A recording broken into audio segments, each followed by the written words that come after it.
Olá, eu sou a Daniele da Maison Rustique e vim aqui para falar hoje sobre 8 coisas que você precisa saber sobre fio de malha. Então eu juntei as perguntas mais frequentes no meu canal, no meu Instagram, para responder para vocês essas 8 perguntas, e são coisas assim que você precisa saber, são imprescindíveis para quem está começando um negócio com fio de malha, tá bom? Para quem me acompanha, sabe que eu faço semanalmente uma live, uma sessão ao vivo, onde eu abordo temas relacionados a fio de malha. Então, durante todas as semanas, eu venho falando sobre coisas, sobre combinação de cores, sobre negócios, empreendedorismo, cores, né? Então, eu sempre falo algum tema a respeito. Então, hoje vai ser uma versão um pouco simplificada do que eu tenho abordado nessas sessões ao vivo, tá bom? Então, fica aqui comigo e vamos conversar, vamos bater um papo sobre o fio de malha.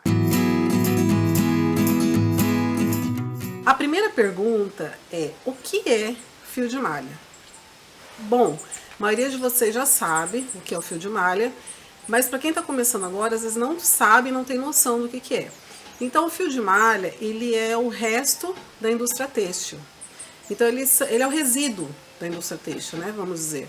Então, tudo que sobra, que seria jogado fora, eles transformam, colocam no rolo, né, e comercializam, que é o fio de malha que chega pra gente. Então, muitos de vocês já devem ter percebido que quando você compra um rolo, muitos rolos vêm com emenda, ou vem manchado, ou vem com espessuras diferentes. Isso é porque é um fio reciclado, ele não é um fio feito igual barbante, que ele é feito de uma espessura só, né? Ele tem, as cores são bem definidas, tem catálogo. O fio de malha não, então o fio de malha é o resto da indústria têxtil, tá bom? Então, isso é interessante, porque é um material reciclado que a gente usa, né? Então a gente está contribuindo para a sustentabilidade, né? Toda essa história do ecológico, que é muito bacana. Então a gente está trabalhando com um produto que é ecológico. Então vamos para a segunda pergunta. Eu não encontro as cores que eu quero, Dani. O que eu devo fazer? Gente, isso é uma pergunta muito comum que eu recebo sempre. E eu tenho certeza que todos os fornecedores passam por isso, né? Porque o que acontece? Como eu falei anteriormente, o fio de malha, não existe um catálogo de cores para fio de malha. Não é igual o barbante, né? Outro fio que você pode encontrar exatamente as mesmas cores depois, porque existe um número, né? Cada cor tem um número específico. Com fio de malha, isso não acontece, gente. É muito difícil você encontrar uma mesma tonalidade que você precisa se encontrar depois. É difícil isso, você até pode achar, mas é difícil. Exatamente a mesma tonalidade. Então, o que você deve fazer? A primeira coisa é você planejar muito bem o seu trabalho, né? Se você receber uma encomenda, planeja bem as cores, né? Veja quantos rolos você precisa para aquela peça. Por quê? O que acontece? Se no meio da peça faltar aquela cor, como que você vai fazer? Né? Você vai ter que correr atrás de todos os fornecedores para achar uma cor parecida, ou às vezes você até pode achar uma cor parecida, às vezes você compra pela internet, quando chega é diferente. Então são problemas que você vai lidar. Então a primeira coisa que eu digo é o seguinte: planeja bem a sua peça, veja quantos rolos você precisa, tá? Sempre compra um pouquinho a mais, porque às vezes vem rolo que vem mais danificado, vem com mais emendas, ou vem com espessuras muito diferentes, então às vezes você até acaba perdendo meio rolo, vamos supor. Então é legal você planejar bem as suas peças, tá? E a segunda coisa, relação a cores, né? Tem cores que são mais difíceis de encontrar mesmo, por exemplo, mostarda, caramelo, marrom, Tiffany, são cores que são difíceis. Então, assim, o que eu, Daniele, faço? Eu fico assim, caça as cores, é bem isso, né? Eu acordo, gente, eu fico doida, assim, sabe? Eu vou em todos os meus fornecedores, nos sites, né, que eu compro, e saio procurando. O que eu faço? Eu invisto, tá, em cores. Por exemplo, se eu achei uma fornecedora que tem 10 fios marrons, né, de uma tonalidade que eu tô procurando especificamente, eu já vou e compro esses 10 e deixo lá no canto, mesmo que eu não precise. entendeu? Então eu sempre assim, eu faço estoque de cores difíceis, né? Mostarda é uma cor que eu amo e que eu uso bastante. Então, quando eu vejo mostarda, eu já compro em maior quantidade, entendeu? Dessa maneira, você vai evitar que ou você não ache, entendeu? Ou que você fica doido, desesperado atrás de cores que você precisa. Então, estocar é uma boa opção também, tá? E assim, você tem um leque de fornecedores, que eu vou até falar sobre isso depois. É bom você ter esse leque de fornecedores, porque quando não tem um, você pode ir com o outro, entendeu? E aí, às vezes, um tem as cores que você precisa, o outro não tem. Então é sempre legal ter o leque de fornecedores também, tá bom? E a terceira pergunta é, sem dúvida, a pergunta que eu mais recebo todos os dias. Dani, onde você compra o seu fio de malha? Se você mora numa cidade como eu, que não vende nos armarinhos, você vai ter que pedir pela internet, tá? Que acaba encarecendo um pouco por causa do frete. Mas mesmo assim, se você tem um negócio com fio de malha, ainda vale a pena pedir pela internet, tá? Então vou passar para vocês agora os meus principais fornecedores, tá bom? Eu compro muito com a Thalita Fios de Malha, é de Cuiabá, com a Ponto Sem Nó, Armarinho, que é de São Paulo. Compro com o Fio de Malha, o Fios de Malha, que é Elisa, que é de São Paulo. Fios da Nana, também de São Paulo. Big Arts, que é uma loja online em São Paulo também, que você até pode ver as cores e comprar ali na hora.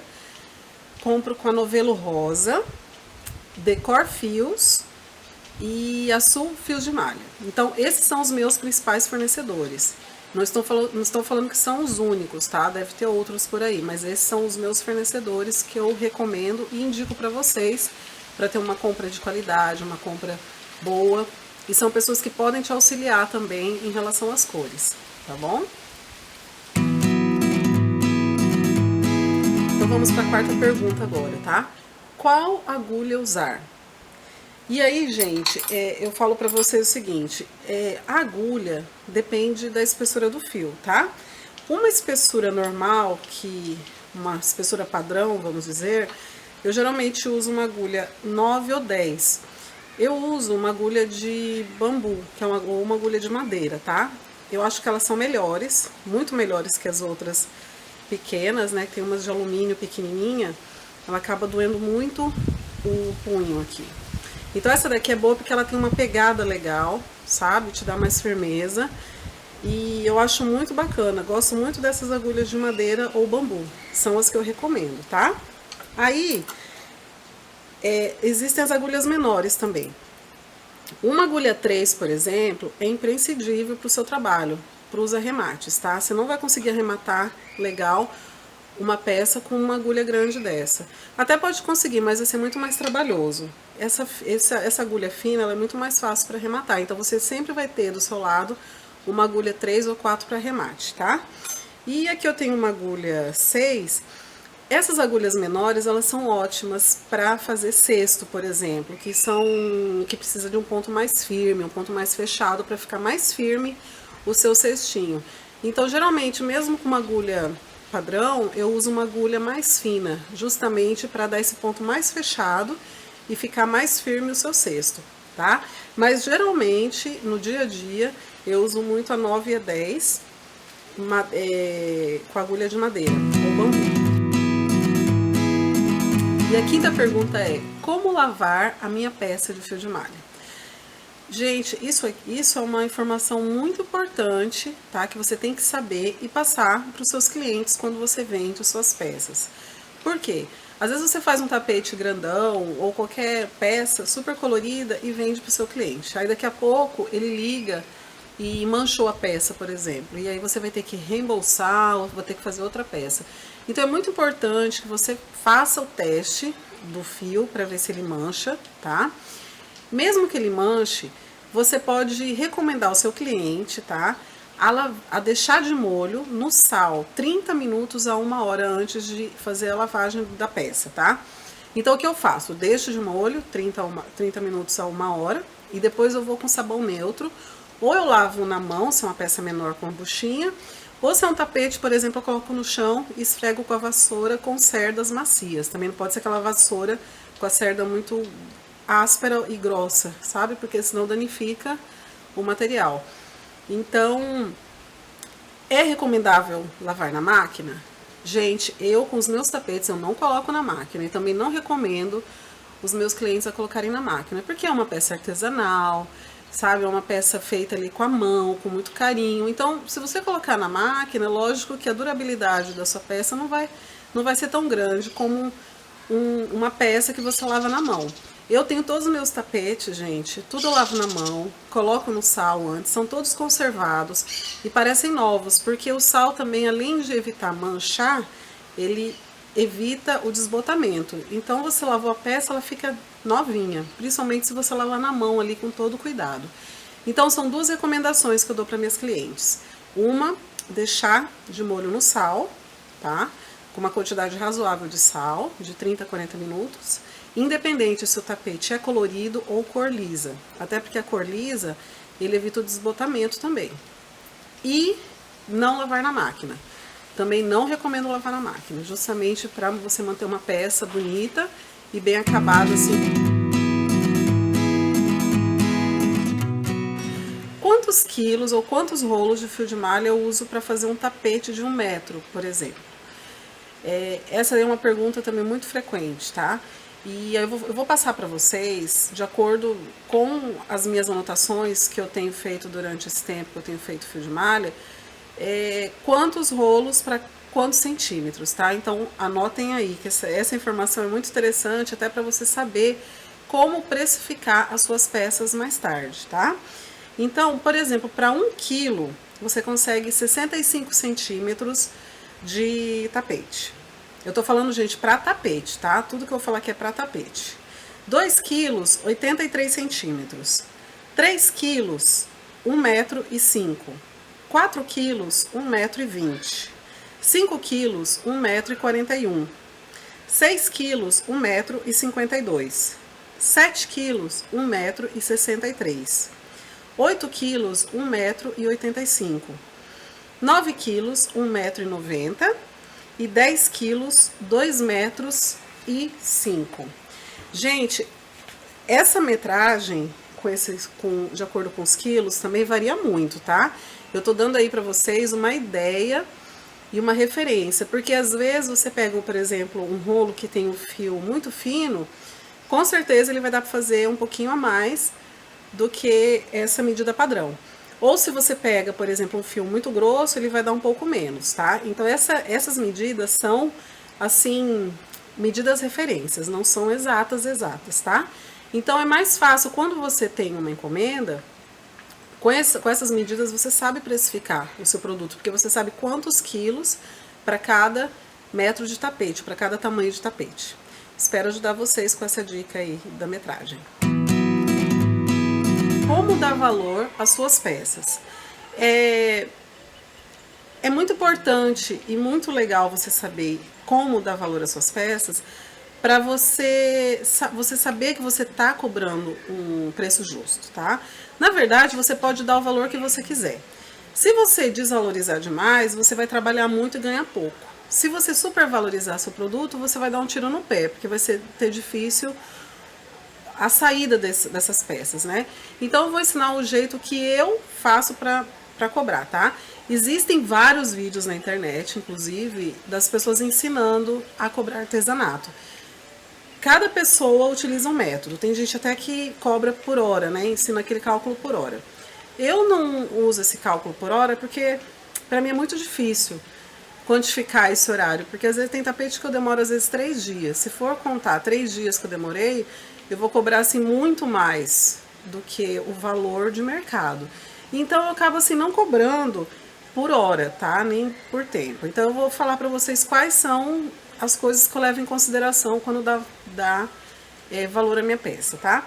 Então assim, eu vou colocar aqui na tela para vocês uma tabela, tá? Que aí fica mais fácil de visualizar essa fórmula que eu uso. Então assim, eu vejo, por exemplo, um tapete de 1 metro, tá? Eu vejo, por exemplo, um tapete de 1 metro, eu gasto na média de 2,5 kg de fio de malha, que vai dar na faixa de R$ 45. Para mim, o fio dá na média de R$ 18, pagando frete já. Então, fica aí R$ 45. Aí, existem os custos fixos e os custos variáveis, tá? O que é o custo fixo? É aquele custo que não varia se a sua produção aumentar. Por exemplo, o aluguel não vai variar. Se você um mês produziu X, no outro mês produziu Y, o seu aluguel vai continuar o mesmo valor. Ou o imposto, por exemplo, né? A gente que é microempreendedor, eu sou, por exemplo, eu pago R$ 50 de imposto. Esse imposto não vai variar de acordo se a minha produção aumentar. Então, isso é o custo fixo. E o custo variável é aquele custo que varia de acordo com a sua produção. Por exemplo, embalagem, etiqueta, papel para embalar, né? Aquele papel craft para embalar a caixa. Então, tudo isso vai variar se a sua produção aumentar, tá bom? Então, a gente vai levar em consideração os custos fixos e variáveis, tá? O custo fixo, por exemplo, lá no site do Sebrae, ele dá assim, uma ideia. Por exemplo, uma empresa de pequeno porte, ela tem que 10% de custo fixo do valor total de custo da empresa, né? Como a gente está trabalhando de casa, eu vou colocar como 5%, tá? Vou considerar um pouquinho menos. Então, vamos lá. O fio de malha vão ser 2,5 kg, né? Que vai ser R$ 45. Os custos variáveis, né? Eu tenho embalagem, que eu vou gastar 2 papéis crafts para embalar a caixa, que vai ser R$ 1,20. A fita eu vou gastar mais ou menos, um pouquinho menos de um rolo, eu vou colocar como um rolo, R$ 4. Aí vou gastar uma tag, uma etiqueta e um cartão, vai ser R$ 1. Aí eu tenho um custo de gasolina, que eu vou até o correio postar esse objeto, né, essa peça, que vai ser R$ 10. Aí eu somo tudo. Dessa somatória, eu vou calcular o custo fixo, que é 5%, que é o custo do meu aluguel, o custo do meu imposto, tá? Que vai ser, desse valor total, vai dar R$ 3,05. Nesse total de tudo, agora eu somo tudo, eu vou multiplicar por 3, que vai dar um total de R$ 192,75. Então, é o valor médio que eu cobro por um tapete de 1 metro, de 190 a R$ 200, tá? Isso aqui, gente, eu tô colocando em consideração para peças enviadas para fora. Hoje, por exemplo, 95% das minhas encomendas eu envio para outro estado, tá? Então, eu tô levando em consideração aqui a venda online. Aí você faz o cálculo de vocês aí, baseado nessa tabela que eu tô mostrando para vocês, tá? E agora que vocês já sabem quantos quilos vai por metragem da peça, acaba ficando mais fácil calcular o valor dessas peças.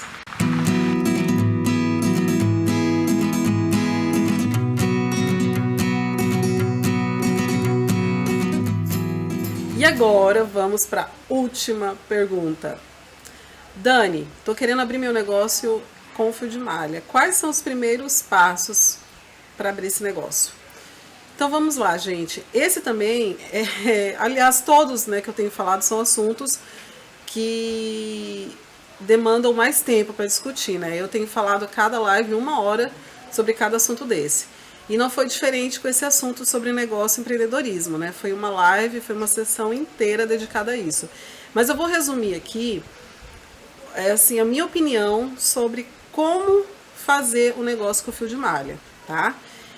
Aí você tem que escolher, ou você vai trabalhar de uma forma profissional, ou você vai trabalhar de uma maneira casual, entendeu? Você tem um emprego e aí de repente você faz outras encomendas, né? Você faz encomenda só para ajudar um pouco no custo de casa, vamos supor, né? De qualquer maneira, mesmo que você faça dessa segunda opção casual, você pode ser uma empresa e pode ser bem profissional, mesmo dessa maneira. Então vamos lá, a primeira coisa que você precisa fazer é ter uma identidade visual. Por que uma identidade visual? Porque é a primeira coisa que impacta quando a cliente entra no seu Instagram, no seu Facebook, ou na sua loja virtual, é você ter uma identidade visual, ter uma logomarca bem feita, bem legal, porque isso mostra profissionalismo. Quando você compra online, que é a tendência hoje em dia, as pessoas estão procurando muito essa compra online, elas precisam ter confiança na empresa que elas estão comprando.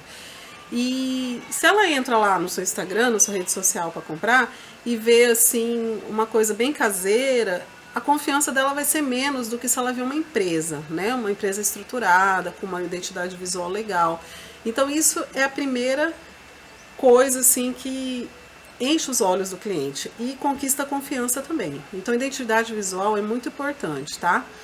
E aí você tem que pensar, fazer ali um exercício, qual a sua visão, aonde você quer chegar com o seu negócio? Você quer fazer um negócio para mandar para o Brasil todo? Você quer atender só a demanda da sua cidade? Você tem que ter uma visão, você tem que ter um planejamento. Como que você quer trabalhar? E aí vem a terceira questão, que é o diferencial. Você tem que escolher um caminho a seguir. O que vai ser diferente na sua empresa comparado com as suas concorrentes? O que você pode, né, ser diferente, ter de destaque? Eu vou citar um exemplo. No meu caso, por exemplo, eu vendo muitas coisas, tá?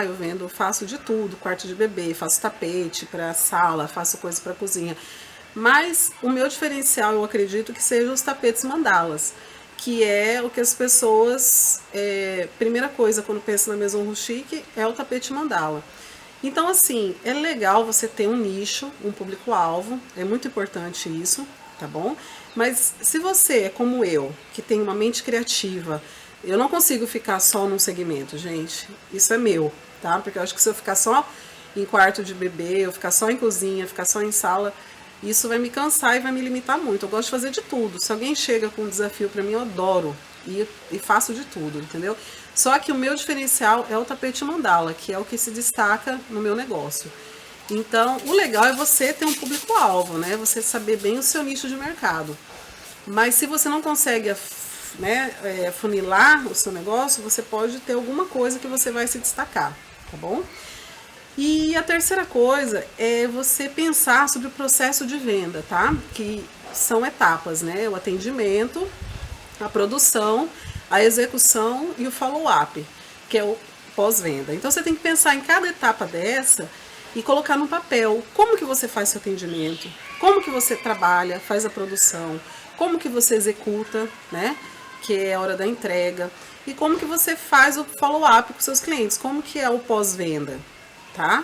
Isso é muito importante. Então, esses são alguns exemplos, assim, algumas coisas que eu posso destacar quando você começar seu negócio. É lógico, tem inúmeras coisas para fazer, né? Mas esse daí é o básico que eu acho que é o mais importante. E se você gostou, desse vídeo, curta meu Instagram, meu Facebook. Se inscreva aqui no meu canal, porque a gente está vindo com muito mais vídeos aí pela frente, ensinando várias coisas legais. Se você tiver perguntas, dúvidas, eu sou super receptiva para isso, então você pode me mandar suas críticas construtivas, seu feedback, suas perguntas, tá? Que eu vou adorar receber. E não se esqueça de se inscrever no meu canal. E até a próxima!